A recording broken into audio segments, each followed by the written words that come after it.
Welcome to our virtual class. Just a reminder, next week we will be meeting at Drew as usual. So I look forward to seeing you in person. And just a reminder that your assignment, Design a Learning Space, is due on our next visit. So I will see you next Tuesday on October 24th. Last week, we focused on specific strategies and activities for differentiated instruction. Tonight, we're going to continue our discussion of differentiated instruction with a focus on the physical environment, learning spaces. And in order to do that, I think we need to spend a little bit of time talking about the role of the teacher in a differentiated classroom. And that really overlaps with the idea of a 21st century classroom as opposed to a more traditional classroom where we're thinking about learning in a different way. And throughout our discussion, we'll also be embedding the ideas of how to support students with exceptional needs into to make them the most effective in our classroom environments. So, when we talk about the role of the teacher, we know that in a traditional classroom, the teacher is the keeper and dispenser of all knowledge. And when I say traditional, I know that this still goes on in many classrooms today that are not focused on differentiated instruction. And even in general ed settings, I am advocating for classrooms to be differentiated, whether they are specifically containing students with IEPs or whether they just have our typical assortment of diverse students. So in a differentiated classroom with mixed ability students, our now typical 21st century classroom, the teacher is seen as an organizer of learning opportunities. So rather than just imparting the content to students, the teacher is teaching students how to learn. We see that role as even more critical than the information. So covering the information, and I say covering information in quotations, that takes a back seat to making meaning out of important ideas. That's what we want students to do, really make meaning, interpret that in an active way rather than just taking the information in a passive way. The 21st century teacher, the differentiated teacher, is also an observer. We must know our students in order to reach them and to teach them. So we observe informally and we pay attention to that, as well as formally documenting what we see. So we build that into our teaching. The 21st century, the differentiated teacher, is also a coach or a mentor. We want to give responsibility to the students to learn. We're not the ones in charge of the learning, the students are. And it is our job to give students what they can handle, what we believe they can handle. And when we observe them, we know what they can handle. The differentiated teacher is also a facilitator. Carol Ann Tomlinson said that teachers are the director of the orchestra. I really like that metaphor because there are so many moving parts in an orchestra, and that is our job to be aware and cognizant of all the moving parts and all the various layers of music and sound and learning in the classroom. Yet we are still in charge. We are still orchestrating this classroom. So when we lay out the steps, I'm really going to reiterate what we've said before. To be a teacher in a differentiated classroom, we must begin by assessing students' readiness. We have to understand where they are. We start where they are. And we need to be able to interpret what students are saying, both verbally and non-verbally, about their interests and their learning preferences. We're really paying attention to what they're doing and what they're saying about how they learn. And it's our job to create a variety of ways for students to gather information and ideas. Again, I know we've talked about this throughout the semester. We're going to begin to talk about this in relation to the learning environment. It is our job as differentiated teachers to develop a variety of ways for students to explore and own their ideas. So that exploration is critical in terms of how we set up our classrooms. And the final step is to present a variety of channels through which students express and expand their understandings. So that really is about assessment, which we will talk about more a little later in the semester. So students are expressing what they have learned, and of course, continuing that learning and growth. So we know that the physical environment of a classroom, the physical structure and the organization of a classroom is actually critical in affecting student morale and learning, and there's a growing body of research that's looking at what a classroom should be and how that impacts learning. We know that learning spaces should ideally be aesthetically pleasing as well as functional. So we're not just thinking about how the classroom works, we have to think about how it looks. Classrooms should be places of beauty.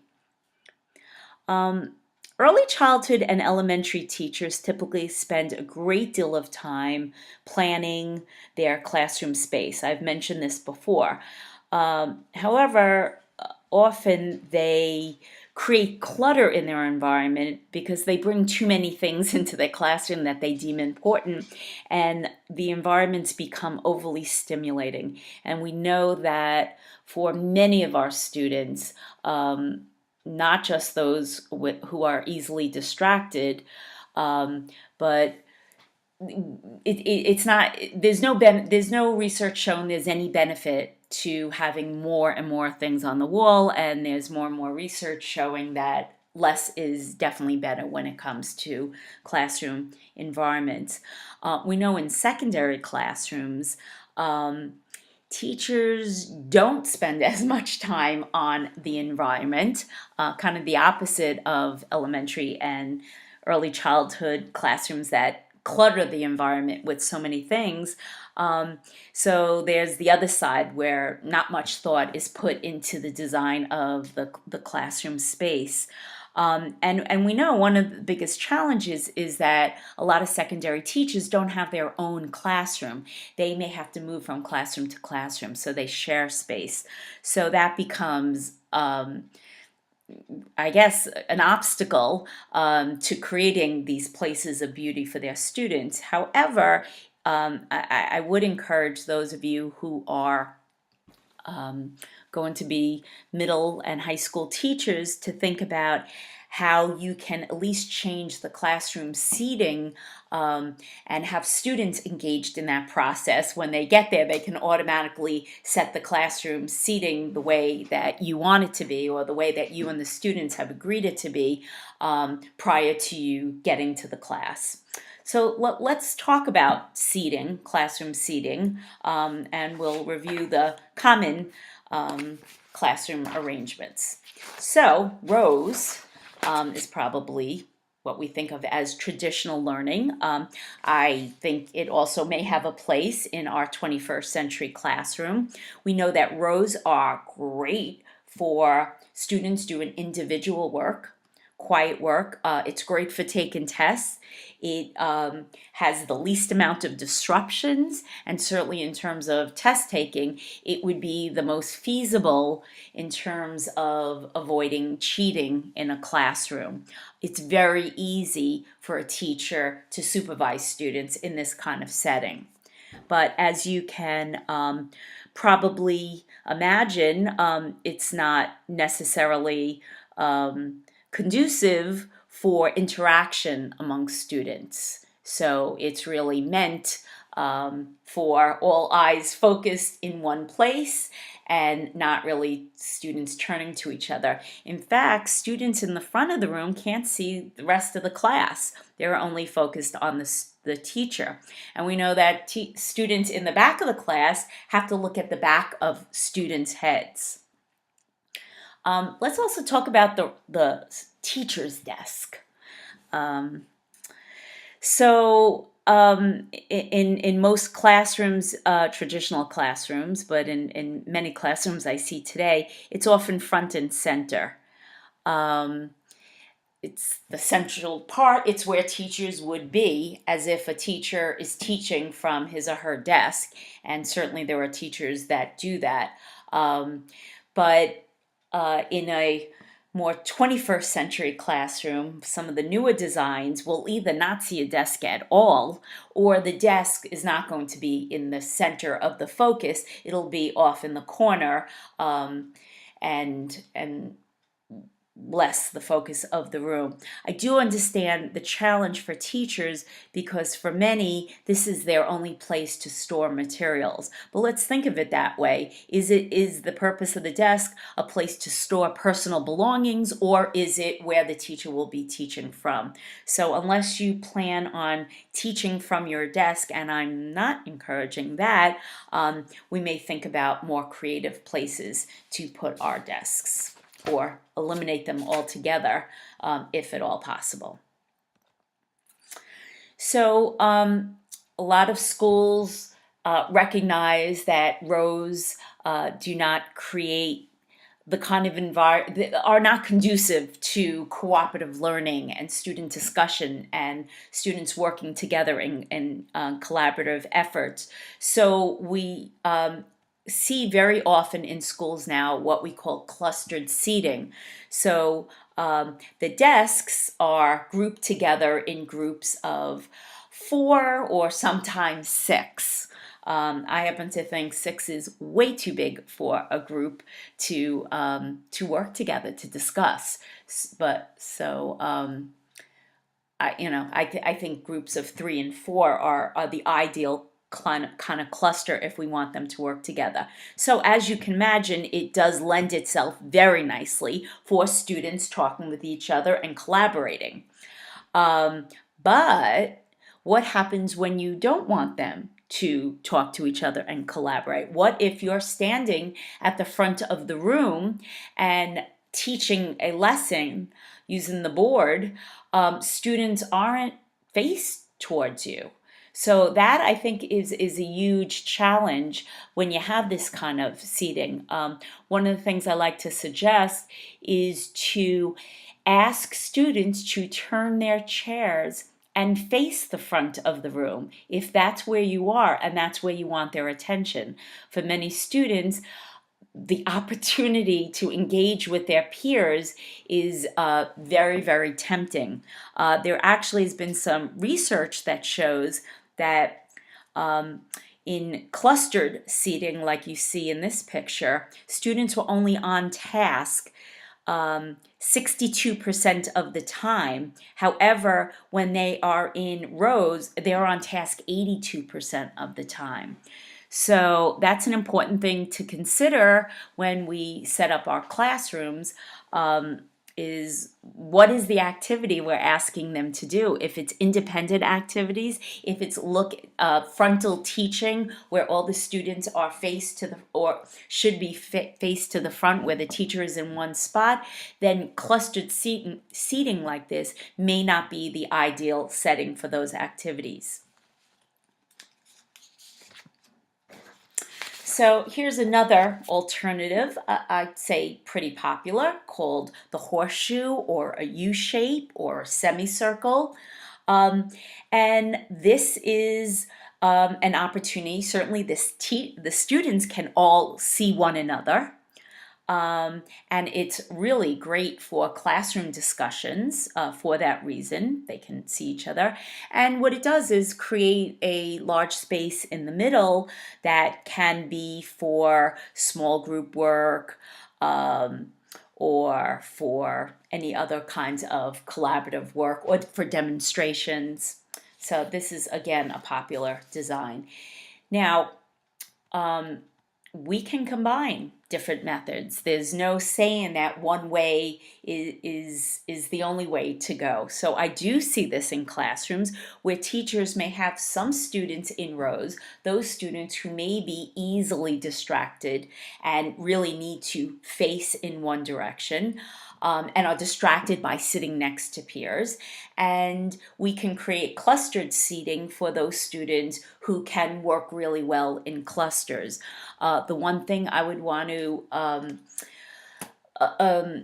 try to ask you to avoid is to have clustered seating as something as a reward for good behavior, and I do see that. So the students who misbehave may be more likely to be so-called punished in row seating, and those who are behaving and doing what the teacher wants gets the privilege of sitting next to their peers. So I am not at all encouraging you to use this space that way, but rather use it for either certain students who work better that way, or even better, certain activities. So in a classroom where that three-ring circus, where multiple activities are going on simultaneously, you may have students who are engaged in cooperative learning sitting in the clustered seating. And those students who are doing some individual tasks have the more quiet, less distractible area in rows. So that could be a really great way to use a combined classroom setting. So here's a stadium setting. So what's nice about this is that the students are all faced forward. So if this is a teacher who does a lot of frontal teaching, maybe if you have a smart board and a lot of the teaching does happen in one direction, the students are all faced in the same way rather than in the clusters where they're faced in different directions. But what's nice about the stadium seating is that they're already in small groups, so it's very easy for the teacher to say, turn to your groups and turn and talk, or now work on this activity in a collaborative way. So there are a number of ways to arrange your seating with desks. The classrooms that I've showed you so far all have traditional desks and chairs. But you can think out of the box here a little bit. It doesn't need to be any of these arrangements that I showed you. And I think more importantly is that we have flexible seating. I don't believe that any one seating arrangement is the ideal seating arrangement for all activities all the time. So what's great about chairs and desks is that they can be moved, and they should be moved depending on the purpose of the activity. So if it's an activity that is encouraging experimentation, exploration, and peer interaction, then you want to set it up accordingly. If it's an activity that involves quiet time, then the setting should be suited for that purpose.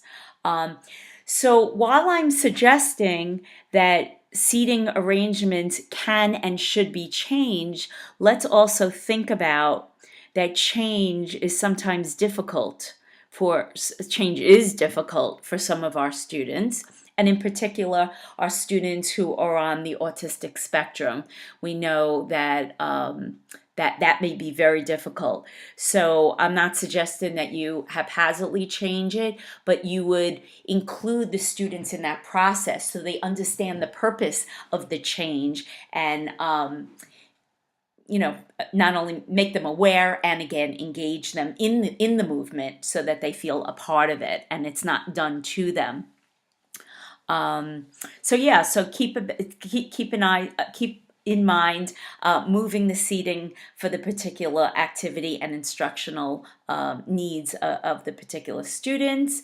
And if there is change, we've got to practice that. So you may have to build time in for students to help you move the seating. And that takes effort. And you may say, well, I don't have any time for this. I'm not going to waste my time moving it.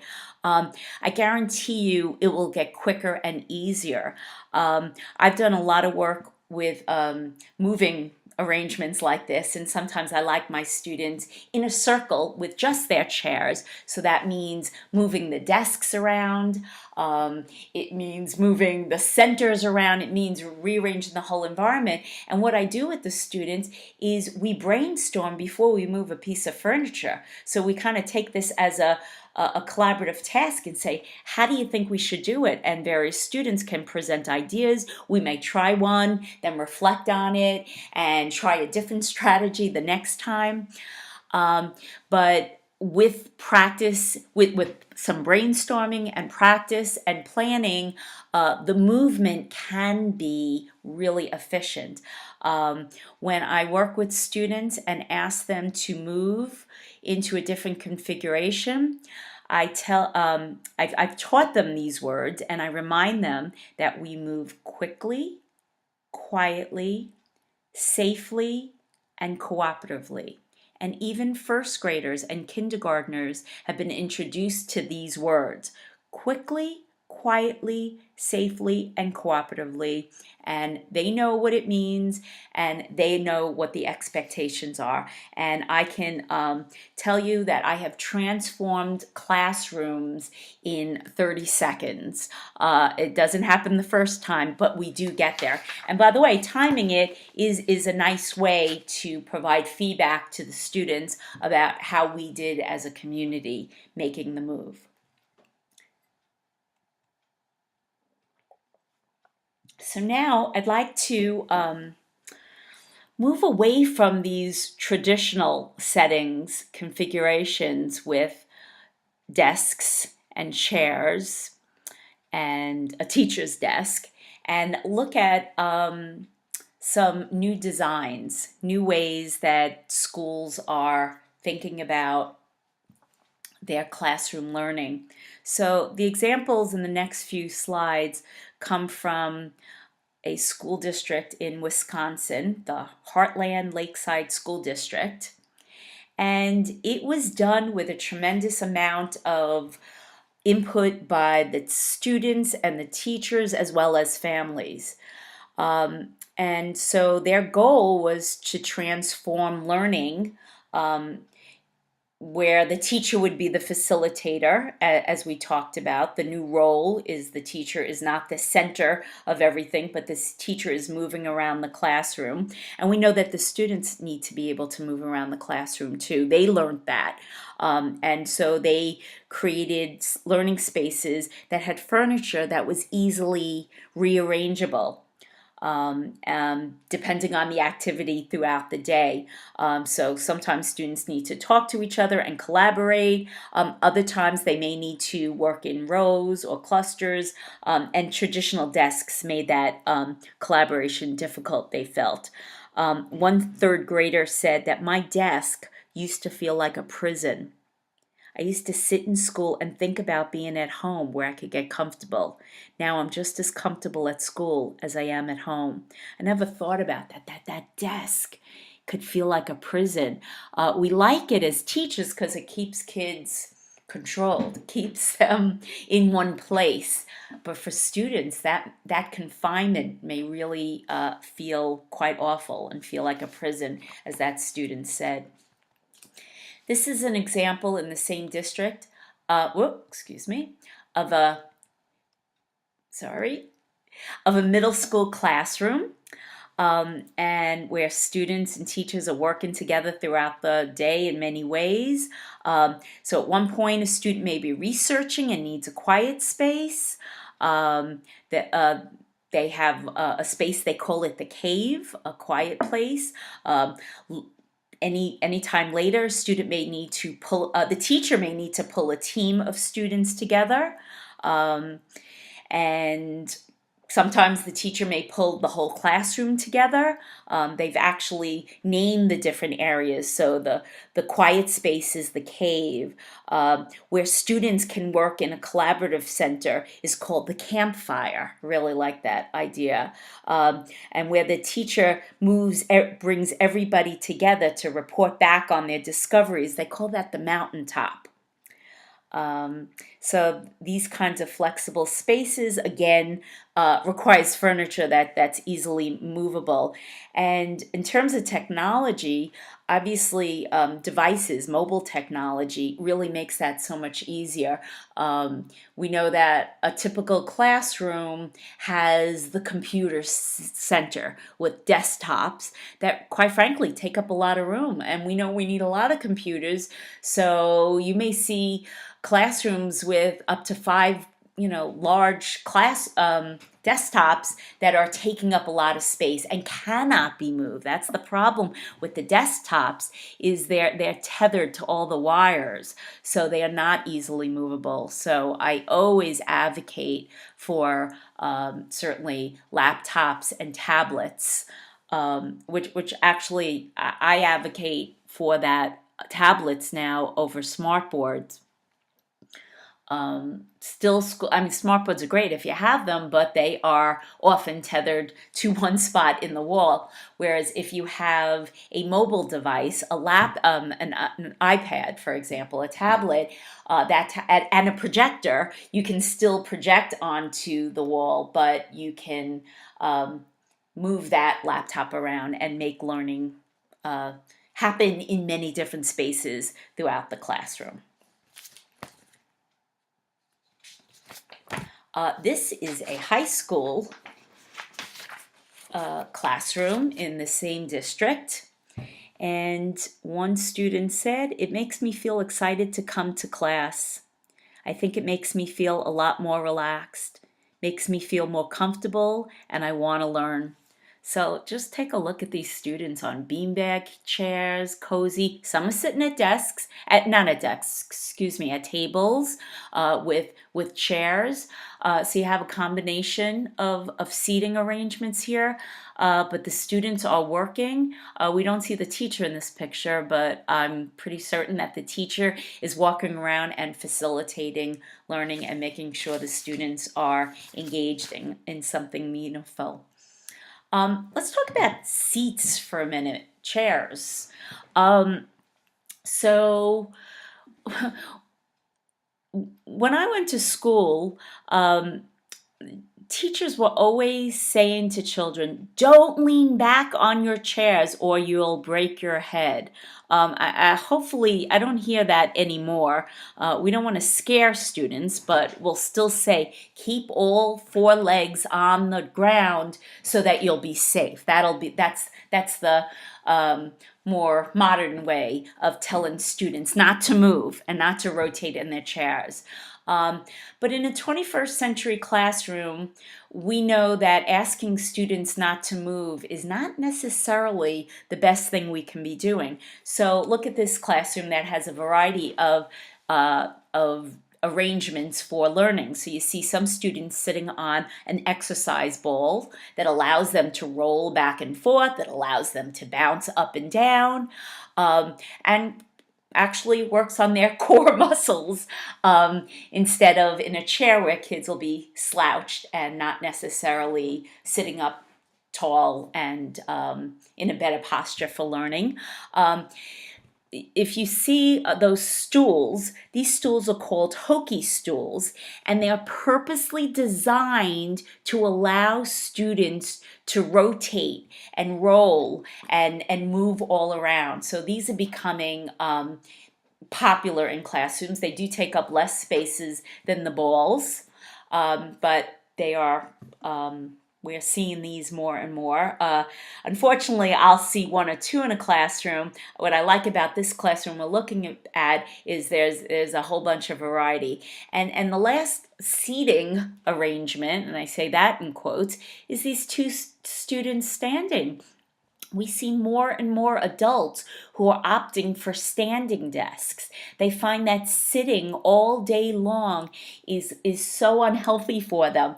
It gives them back problems and sciatica and pain down their legs. And the same thing may be happening to students who slouch in their chairs and find different ways to get comfortable. And there are students who are going to be more effective when they are standing. So here's a very simple way to create that with an easel. And if you look below the table, you'll see the latest, coolest invention, and these are bicycle desks. And so students are cycling throughout the day. So it may seem a little silly or a little radical, but we're seeing this more and more. And it allows students to be moving, which they desperately need to do throughout the day. And for some students, just by moving their legs, they're able to stay quite focused. As you can see in this picture, these students are not playing. They're not even conscious of their exercising, though they are burning calories throughout the day. They're just moving in a natural way, and they're very able to stay focused. So let's focus on some very specific considerations when designing a classroom space. First of all, you have to consider movement within that space. So are the aisles wide enough? Certainly if we have a student in class with a walker or a wheelchair, we must make sure that that student has access to the entire space, not just part of the space, but can move around easily. But even if we don't have a student with a walker or wheelchair or any other kind of apparatus like that, are students likely to collide with one another? So you really want to, when you create your environment, you need to really be observing and seeing what that movement within the space looks like. Also, I'd like to encourage you to teach students about the expectations within the space. So we can't just create these spaces and have it as a free-for-all. We must be very, very clear about what is safe movement within the space and what is expected of the students when they move within this classroom space. I would like to know that every classroom has some form of quiet area. Very often classrooms have cozy corners where maybe a teacher can get a couch, or and I'm saying this within the context of your traditional classroom with desks and chairs. That a teacher may make space for a couch or a beanbag chair or a couple of beanbag chairs, maybe put a lamp in, or so that quiet space is really important a little bit away. I always like to think of it in a corner away. Sometimes teachers put up a little canopy or curtains to make it feel a little more private.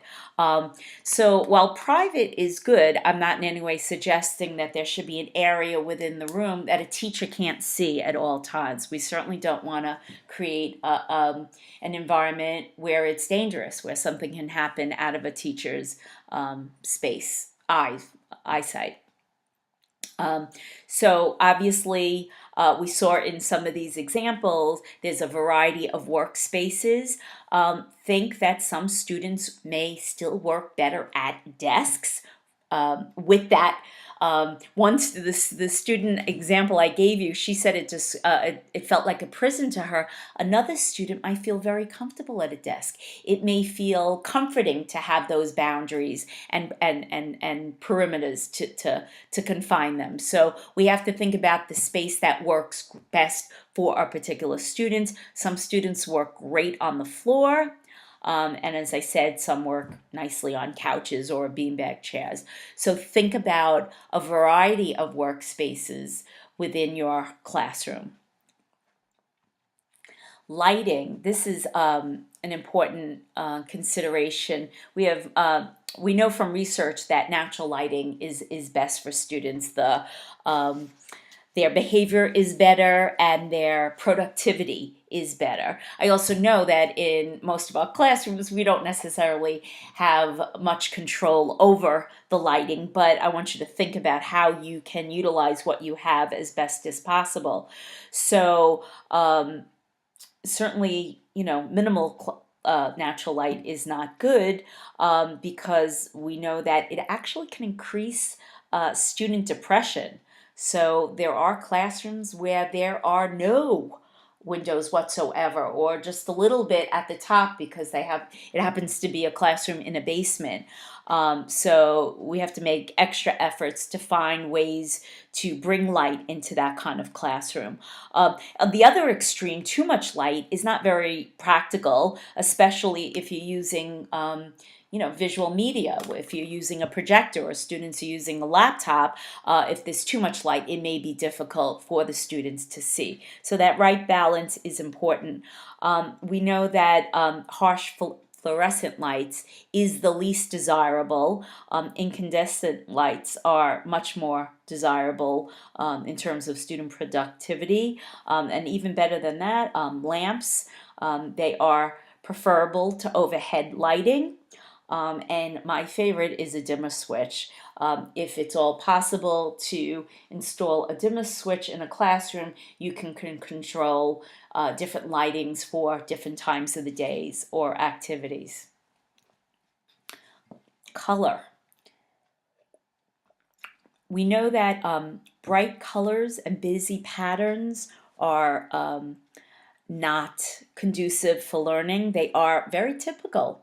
In fact, when you see a classroom that's full of color and bright and cheery, we say this is a great classroom, but in fact, it's too bright and too colorful. It is known to be very distracting to students. So research tells us that monochromatic and muted color schemes actually work the best. So they're probably what we're most likely to have in our homes. We don't have,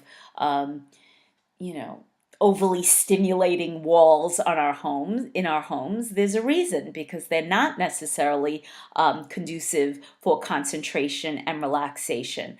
So the less patterns is really important for our students who are easily distracted and who get confused easily. In the same vein, the design of what we put up on the walls is critical. So we know that keeping materials or posters or any kind of instructions or art should be at the student's eye level. Think about the classrooms as you begin to go into classrooms. It's not uncommon to see words all over, high, low. I mean, the student, it really just has absolutely no purpose. The teacher just wants to get it up, but it really has no purpose in terms of learning. It's not necessarily a resource for learning as the teacher may think.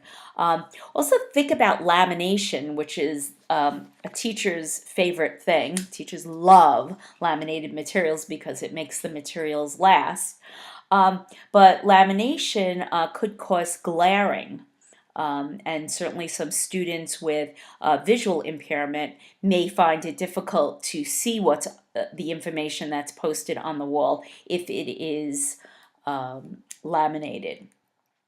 And certainly in the vein of what we put up on the wall, when we put up a chart paper as maybe a KWL chart, something we worked on, is how long is that KWL chart staying up? Well, we certainly want it up for the duration of this particular unit or lesson, but then once we move on, it's a good idea to take it off the wall because it just becomes clutter. And so oftentimes I see a whole year's worth of chart paper up in some form in a classroom, and we really want to avoid the chart paper becoming really wallpaper. And as I said before, this is particularly important for students who are easily distracted, such as students with ADHD or students on the autistic spectrum. So, still related to this concept is the idea of clutter. I say this in the most loving way, but teachers are hoarders as a group. Generally speaking, we tend to save things because we think we're going to need them and use them, and we're really creative in our recycling. But this clutter becomes a problem in terms of movement throughout the environment. It becomes a problem in terms of overstimulation. So teachers really need to think about where they're keeping their teacher supplies. The classroom should be all materials for the student, not teacher supplies. So we have to think about ways to hide materials behind cabinets or perhaps curtains to, certainly minimizing the clutter in general, but to hide it and to minimize that distraction in the classroom. So think about what's out. Is it meant for the student or is it meant for the teacher? And maybe we can find a more creative way to keep those materials. Music, we know more and more that music has a purpose in learning. And I do often see teachers using music for different purposes. We just have to be careful that music doesn't create more noise in the classroom. So that is unfortunately what I do see happening. It becomes just background noise, and again, students will now become noisier to talk above that. But music played softly can be like white noise that can really help students with sensory integration difficulties. And we know that classical music played while students are writing can actually stimulate cognition and stimulate ideas. So I think you can have other kinds of music on during the day when it's purposeful and there's a reason. Certainly, if you're listening to the kind of music and relating, what does the music relate to, and then we tie it into some sort of historical event or a period. Or a culture or a part of the world, that can be purposeful. So use music, but use it carefully. Smells. So it's not something that we often talk about among teachers, but we know that smells have a pretty big impact on students. Again, those with sensory integration difficulties are particularly sensitive not only to noise and light and overstimulation on the walls, but they're also sensitive to smells. So be conscious of when painting is done, either in your classroom or in the school. It could be toxic to certain children, as well as cleaning products. We have to be really careful about that. Sometimes classrooms smell so intense that it's really quite dangerous as well as educationally distracting for certain students. On the other side of the toxic smells, we know that smells can also make a room feel more homey and actually increase learning. We know that lavender is a smell that calms children. There's some research that shows that. And we know that the smell of chocolate actually increases learning and memory. So whether you're going to have a candle, if that's allowed in your school, a lit candle may not be allowed because of fire laws, but maybe having unlit candles in different parts of the room. And certainly there's, other kinds of dispensers that dispense smells that could be quite pleasing and actually facilitate learning for your students. Um, when we're considering the environment, let's make sure that students are a part of these decisions. Certainly, when we're talking about middle school and high school students, they should have a say in the environment. But I think as well in elementary settings as well, even with little ones, I would engage them in a discussion about why the environment is set up. And I think you'll be very surprised, even with our little ones, how clever and creative they may be in coming up with good classroom setups and solutions to challenges that you find in terms of the classroom. Um, Lastly, I want to remind you that before you go and bring incense and beanbag chairs and lamps um, and other kinds of curtains and other kinds of less traditional ideas into your classroom to make them more homey, it's really important that you make sure you're allowed to do that. I do not want to encourage you to get into a battle with your colleague, with your supervisors over that. So certainly make sure about school policies and speak to your school principal about what the expectations are. In many schools,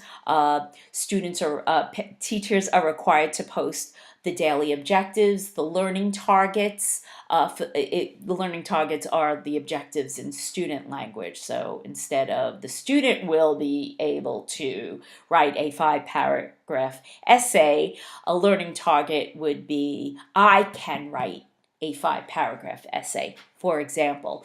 So if these objectives or learning targets are required, well, then you do that. I hope that you'll follow fire safety hazards, which would prohibit you from covering the glass on your door and maybe covering windows. So certainly check with the regulations within your school to make sure that you're not doing something that's going to cause a problem for you.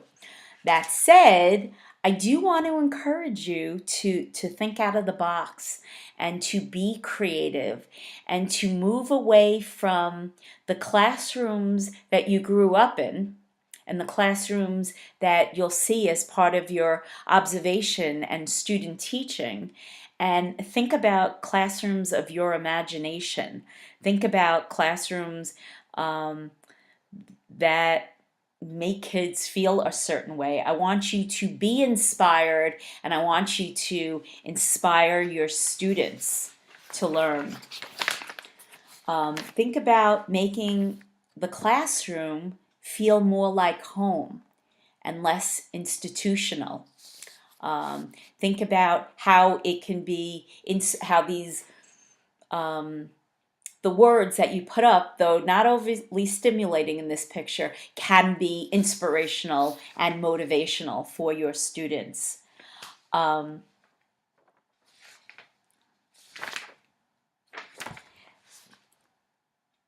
I want you to consider how your knowledge about how students learn, your knowledge now about how students learn in particular learning environments, how you can impact your community. So if you're going into a school that is not really thinking out of the box in terms of creating beautiful spaces, you can be an advocate for change.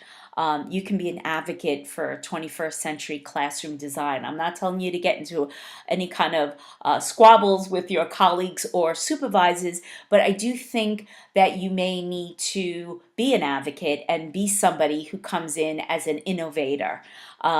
We now have an increasing body of research that correlates student outcomes with the specific learning environment.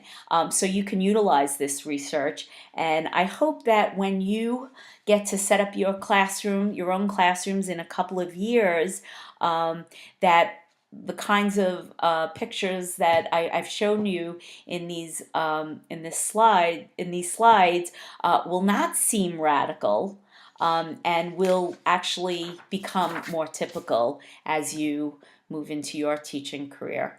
So I bid you a good night, and please bring your questions into class with you next week. And I look forward to focusing next week on learning lesson plans and more on specific curriculum instruction. So thank you and have a good night.